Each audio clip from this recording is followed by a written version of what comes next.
कि अशराफ का कल्चर अरबी ईरानी है और जो भारतीय मूल का मुसलमान है, पसमानदा देशज पसमानदा जिसको हम कहते हैं, वो भारतीय कल्चर का है। तो ये दोनों का कल्चर ही बिल्कुल अलग अलग है। 3 तलाक और हमारी साड़ी, हमारी बिछिया, हमारी सिंदूर, हमारी भोजपुरी बोलने को क्रिटिसाइज करते हैं कि इनका तलफ़ुज़ अच्छा नहीं, साहब उर्दू बोल नहीं पाते हैं। तो हमारा कल्चर ही अलग अलग है। तो with in Muslim society clash of culture है, जिसको हम बचपन से झेलते चले आ रहे हैं, कल्चर वाली बात। तो ये एक तो कल्चर ही मुसलमानों का अलग अलग है। 2 तरह के मुसलमान, एक बाहर से आए मुसलमान, एक भारतीय मुसलमान, दोनों के कल्चर बिल्कुल अलग अलग है। और ये आप समाज में चल फिर के देख सकते हैं। तीसरी बात, फैजान मुस्तफा जी का एक चैनल है, मैं उसको खुद देखता हूँ, मैं एजुकेट होता हूँ, मैं उनका आभार व्यक्त करता हूँ कि उनकी वजह से मैंने बहुत सी कानून की बारीकी चीज को समझने में मुझे आसानी, बहुत स्पष्ट रूप से बात करते हैं। लेकिन मुझे बड़ी हैरत हुई, कानून और संविधान पढ़ाते हैं, इन्होंने आर्टिकल 341/3 जो है, जिससे शेड्यूल कास्ट मुसलमानों को, जो भंगी मुसलमान है, जो नट मुसलमान है, जो मेहतर है, गोरखन है, मावत है, मिरासी है, उसको आरक्षण की परिधि से बाहर कर दिया गया है। अब तक मुझे कोई बनाई होगी, शायद बनाया उन्होंने, कोई वीडियो नहीं उनका दिखाई दिया। तो मैं जरूर चाहूंगा कि ये जो 3 आर्टिकल है जिससे शेड्यूल कास्ट मुसलमान हैं, जो उनको बाहर कर दिया गया है धार्मिक पाबंदी, उस पर भी एक वीडियो बनाए ताकि थोड़ी सी जागरूकता है। जी विभूति जी। हसन कमाल साहब, मैं आ रहा हूँ, अभी साहब आपके पास आ रहा हूँ, अभी आ रहा हूँ। जरा हसन कमाल साहब पहले 12 तक रहूंगा, तो मुझे इजाजत दीजिए, मैं एग्जिट करूंगा। अच्छा, बहुत बहुत शुक्रिया सर, बहुत। हसन कमाल साहब, आप अपने को अनम्यूट करें। हसन कमाल साहब, हसन कमाल साहब अनम्यूट कर लीजिए। अब मुझे नहीं पता, अभी मैं उनका चैनल नहीं फॉलो कर रहा हूँ, तो मुझे नहीं पता कि उन्होंने कोई प्रोग्राम बनाया है कि नहीं बनाया 341 के ऊपर। क्योंकि जिस तरीके से दिलीप सिंह मंडल और अरविंद और इस तरीके के उसकी जो लॉबी है लगातार हमला कर रही थी, तो फैजान मुस्तफा साहब को आगे आना चाहिए था कि वो तो कानून के एक्सपर्ट है, वो जवाब देते। और जितना सम्मान के साथ उनको अली अनवर बुला रहे हैं, तो उम्मीद तो ऐसी ही कुछ थी। आप कैसे देखते हैं अली अनवर के प्रोग्राम में फैजान मुस्तफा को? अपने बात के प्रारंभ में कहा कि वो चले गए, वो चले नहीं गए, वो भाग गए। और ये वो साहब हैं जो तथा कथित सेकुलर लिबरल चैनल पर बैठ के वो एकदम बिल्कुल उस स्टाइल में कि उनके सामने कोई नहीं है, और बड़े बड़े सीनियर पत्रकारों को नाम लेके संबोधित करके वो ऐसे बोलते हैं जैसे बच्चे हैं। तो बड़े लोग हैं, बड़े लोगों की बड़ी बड़ी बातें होती हैं। रहेगी बात जो है अली अनवर जी जो प्रोग्राम कर रहे हैं उसमें उनको बुला रहे हैं, तो पसमानदा आंदोलन के दृष्टिकोण से, पसमानदा समाज के दृष्टिकोण से ये कहीं से भी उचित नहीं है कि वो ऐसा व्यक्ति जो पसमानदा आंदोलन के सामने टिक नहीं पाया, मैदान छोड़ के भाग गया, परास्त हो गया, हार गया, उसको बुला के अपने सर पे सिरोधार्य करना, वो समाज के हित में और पसमानदा समाज के हित में है, पसमानदा समाज के, और न ही वो पसमानदा आंदोलन के हित में। अब वो ऐसा क्यों कर रहे हैं, ये उनसे पूछा जाना चाहिए कि जो हमारी इतनी सालों की मेहनत है, खुद उनकी भी बड़ी मेहनत है पसमानदा आंदोलन को यहाँ तक लाने में, उनकी इस कृत से वो सारी की सारी मेहनत जो है डवाडोल हो जाएगी। जिसको परास्त किया जा चुका है उसको किसी को गेस्ट बना के बुलाना जो है उसको ये मानना कि वो आप उससे ऑलमोस्ट सहमत है, या फिर उसको आप अपना एक वो है। जो आदमी पसमानदा विरोधी है, आपने जो बात कहा कि अभी कुछ लोग आर्टिकल 341 के पैरा 3 पे जो है बहुत वो कर रहे हैं, लेकिन ये साहब उनको डिफेंड करने नहीं आ रहे हैं, जबकि कानून के कम जानकार लोग, हम जैसे लोग ने उसको डिफेंड किया अपने तर्कों के आधार पे। और शीरीन आजम ने एक बढ़िया आर्टिकल भी उस पर लिखा है। तमाम लोग जो नॉन टेक्निकल लोग हैं कानून के एतबार से, वो उस पर लिख रहे हैं। लेकिन ये साहब कानून दिन भर पढ़ाते रहते हैं, इनका एक चैनल है उस पर बैठ के पढ़ाते रहते हैं, तो अल्लाह ने तौफीक नहीं दी। तो इससे अशराफ चरित्र पता चलता है। तो अब देखिए, मैं थोड़ी सी बात यहाँ अली अनवर जी पे कहना चाहूँगा, जो मैं समझ पाया हूँ कि वो कर क्या रहे हैं। इस वक्त अली अनवर जी पसमानदा क्रांतिकारी या पसमानदा कार्यकर्ता की तरह काम नहीं कर रहे हैं, वो एक राजनीतिक कार्यकर्ता की तरह काम कर रहे हैं। और अंबेडकर ने कहा है कि सामाजिक कार्यकर्ता का काम राजनीतिक कार्यकर्ता से ज्यादा मुश्किल होता है, जो हम और आप कर रहे हैं, जो पसमानदा आंदोलन के दीगर लोग कर रहे हैं। और राजनीति में भी वो विपक्ष की राजनीति कर रहे हैं। तो विपक्ष की राजनीति में आप देख ही रहे हैं कि वो अभी वो कहीं वाइस चांसलर थे फैजान मुस्तफा जी, तो उनको ले जाके बिहार में फिर से वाइस चांसलर, अलीगढ़ में पढ़ाने लगे थे बेचारे, तो फिर बिहार में उनको ले जाके जो है वो बना दिया गया, और वो राजस्थान में जो मनु महाराज की जो मूर्ति लगी है उसके साथ फोटो खिंचा के ट्वीट भी करते हैं। तो एक सामाजिक न्याय की जो पार्टियां हैं, बहुजन आंदोलन के लोग हैं, उनका भी चरित्र धीरे धीरे खुल के आ रहा है। और इस तरह के लोग जो राजनीति करते, देखिए राजनीति करने वालों को राजनीति करने देना चाहिए, वो जिसको जहाँ अपना राजनीति कर रहे हैं। तो वो अली अनवर जी को जो मैं समझ पाया, वो विपक्ष की राजनीति कर रहे हैं और अच्छी राजनीति कर रहे हैं, लेकिन अच्छी राजनीति करने के बाद भी विपक्ष की पार्टियां उनको मुंह नहीं लगा रही। तो अली अनवर को खुद समझना चाहिए कि उनका पसमानदा होना वो एक ऐसी आइडेंटिटी है जिसकी वजह से आपके साथ भेदभाव होता है, तो ये उनको समझना चाहिए। लेकिन चूंकि पसमानदा आंदोलन को खड़ा करने में उनकी एक महत्वपूर्ण भूमिका है, वो हमारे आइकन रहे हैं, आइकन हैं, लेकिन इस वक्त वो राजनीति कर रहे हैं और विपक्ष की राजनीति कर रहे हैं।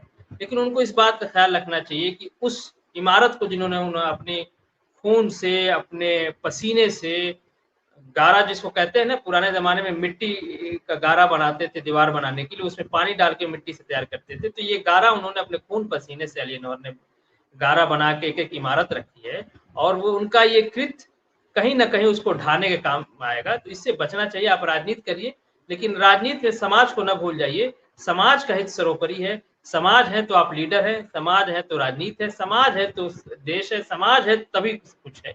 इसका ख्याल रखना चाहिए। और मैं इसकी भर्त्सना करता हूं कड़े से कड़े शब्दों में कि किसी भी अशराफ को जिसके पास न्यायिक चरित्र नहीं है, जो पसमानदा के दुख दर्द की बात नहीं करता है। देखिए वहां से वो इतना अच्छा चैनल था, वहां पे उनको सारे बातों का जवाब देना था, लेकिन जवाब था नहीं, और वो नहीं चाहते थे कि वो बात बढ़े, इसलिए वो छोड़ के चले गए। अब उनको चीफ गेस्ट बना के बुलाया जा रहा है, ये कहीं से उचित नहीं है। पसमानदा समाज को भी, पसमानदा आंदोलनकारियों को इसका संज्ञान लेना चाहिए, और इसकी खुलेआम सोशल मीडिया पे, पत्र पत्रिका, अखबारों में, छोटी छोटी मीटिंग में इसका विरोध करना चाहिए, इसकी भर्त्सना करनी चाहिए। देखिए असल में ये समझ नहीं पा रहे हैं, कुछ चीजें ना, हर चीज का एक तरीका होता है। इस तरह का सम्मेलन हो, उसको जाके बाहर से घेर लो, 500,000 की भीड़ जाए और उस सम्मेलन को बाहर से घेर ले और उसके खिलाफ नारेबाजी करे, धरना प्रदर्शन करे कि हम ये नहीं होने देंगे, विरोध करिए उसका। सवाल क्या पूछेंगे? सवाल पूछेंगे, वहां पे माइक छीन लिया जाएगा आपका। सामूहिक समाज के अंदर इतनी जागरूकता नहीं है, वरना किसी की हिम्मत नहीं पड़ेगी। आपने कभी देखा है किसी दलित पिछड़े आंदोलन में तो किसी जो है उनको बुला के चीफ गेस्ट बनाते? कहीं देखा है आपने? जबकि ब्राह्मण है, चाहे राजपूत है, जो हिंदू सवर्ण है, बहुत न्यायिक चरित्र वाला होता है। बीपी सिंह ने जो है आरक्षण, जो अर्जुन सिंह ने जो है रिजर्वेशन को और ऊपर जो हायर एजुकेशन में और वो प्रमोशन में आरक्षण दिया। पंडित जवाहरलाल नेहरू ने अंबेडकर को मंत्री बनाया। अब कहते हैं कि साहब अंबेडकर अपनी मेहनत से मंत्री बने थे, तो आज काहे नहीं बन जा रहे अपनी मेहनत से? मेहनत से बनना होता तो फिर आपको आरक्षण की क्या जरूरत थी? दलित पिछड़ा तो सबसे ज्यादा मेहनती समाज होता है, फिर उसको आरक्षण देने की क्या जरूरत है? मेहनत से बन जाएगा। अजीब अजीब सा तर्क ले आते हैं, अपने ही तर्क, ऐसा तर्क ले आते हैं जो उनके पहले के तर्क को काट देता है। इसका विरोध होना चाहिए।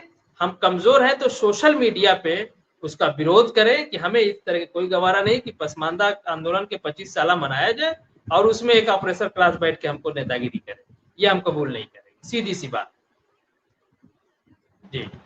अच्छा फैयाज भाई, बात है कि 25 साल खाली अली अनवर ने तो लगाया नहीं होगा, वही बात मैं भी कह रहा हूं। साहब का नाम नहीं है।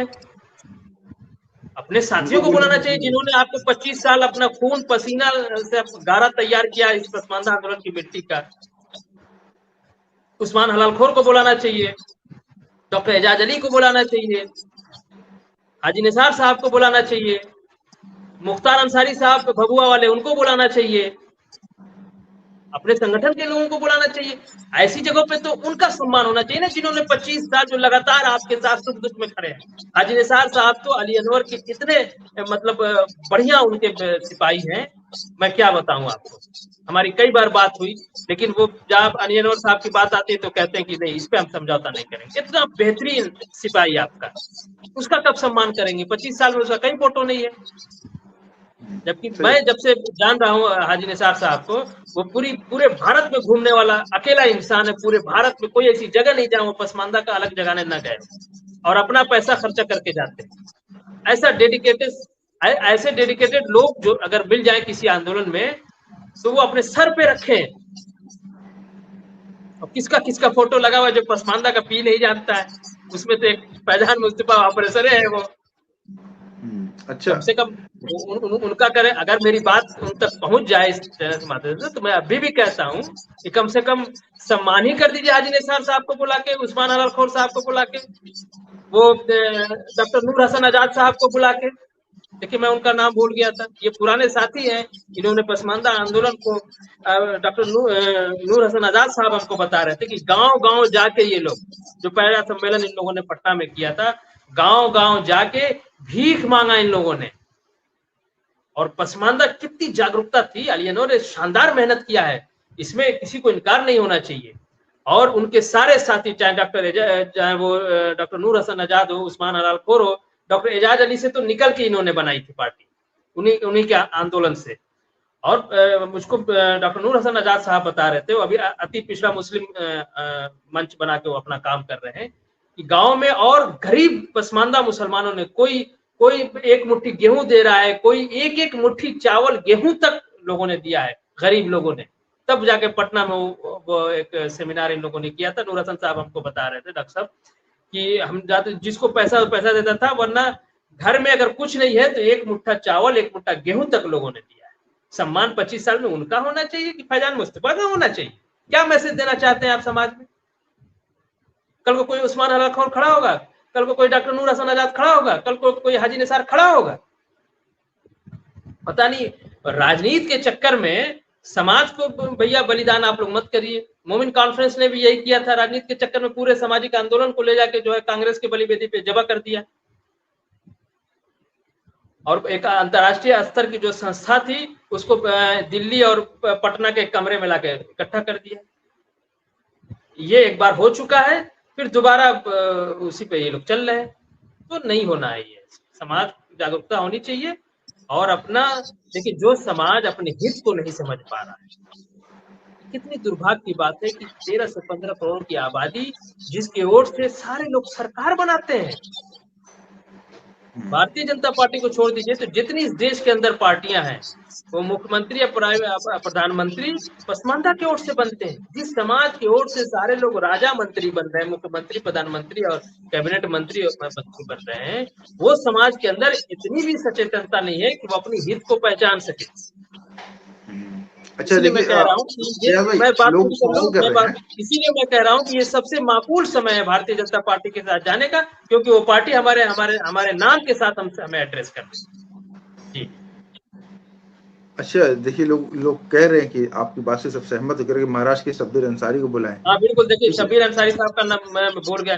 शब्बीर अंसारी साहब ने मोमिन कॉन्फ्रेंस के बाद से डॉक्टर एजाज अली और अली अनवर साहब लोग के अंदर भी चेतना भी नहीं आई थी। 68-69 से वो काम कर रहे हैं, 75-78 साल उनकी उम्र है और आज भी शेर की तरह बोलते हैं। उनकी आवाज सुनेंगे आप, फोन पे बात करिए तो लगता नहीं है कि कोई 78 साल का आदमी बोल रहा है। लंबे तिरंगे हैं और आज भी उनकी पर्सनालिटी भी वैसी है और कहीं से 50, 55, 60 साल से ज्यादा उनकी उम्र नहीं लगती है, जबकि 75-78 साल उनकी उम्र है। उन्होंने बड़ा काम किया है। मंडल कमीशन को लागू करवाने के लिए पूरे देश में घूमे। दिल्ली के अंदर उन्होंने 30,000 आदमी इकट्ठा किया था। दिल्ली के अंदर 30,000 आदमी, 30 आदमी हम लोग इकट्ठा नहीं कर पाते हैं। उन्होंने 30,000 आदमी दिल्ली के अंदर इकट्ठा किया था ओबीसी आरक्षण में मुसलमानों को डालने के लिए, महाराष्ट्र के अंदर जो रह गए थे। और विलास सोनवने के साथ मिलकर उन्होंने पूरे देश में भ्रमण किया। बिहार में एक लीडर का नाम वो बता रहे थे। ये सारे लोग मिलकर मंडल आयोग को लागू करने के लिए 79 से 80 के आसपास। जी सही बात। अच्छा, ये अख्तर भाई भी कह रहे हैं, किसी का नाम लिए हैं, एजामुद्दीन साहब। देखिए, एजामुद्दीन अंसारी साहब जो बेचारे डॉक्टर नूर हसन आजाद साहब के साथ काम करते हैं, ये इनसे भी हमारी मुलाकात है। इन लोगों के अंदर जो है ज्वालामुखी की तरह इनका कलेजा फटता रहता है, इन बेचारों का, कौम के दुख दर्द से। एजामुद्दीन साहब से मेरी कई बार बात है, मैं आज नाम भूल गया। बेचारे इन्होंने बहुत खून पसीना लगाया। बिहार ऐसी जगह पे जहाँ पे अशराफ इतना ज्यादा मजबूत है, मार खाना, जूता खाना, गाली सुनना, जान लेके भागना, ये वो उस तरह के लोग। मैं तो ये लोग मेरे सामने आते हैं तो मेरे आंख से आंसू निकलने लगते हैं। ये ऐसे कुर्बानी देने वाले लोग। सही बात। सही बात है फैयाज भाई, आपकी बात बहुत अच्छी बात है कि भाई सम्मान देना है तो 25 साल जो लगे रहे अपना घर बार ताक पे रख के उनको सम्मान दिया जाए। अच्छा, इसमें भी आप अपना संगठन मत देखिए, ये देखिए कि जो भी काम किया 25 साल से आपसे अलग भी हो गया उसको भी बुलाइए, सम्मानित करिए उनको। सही बात, आपने बहुत सही बात की आपने।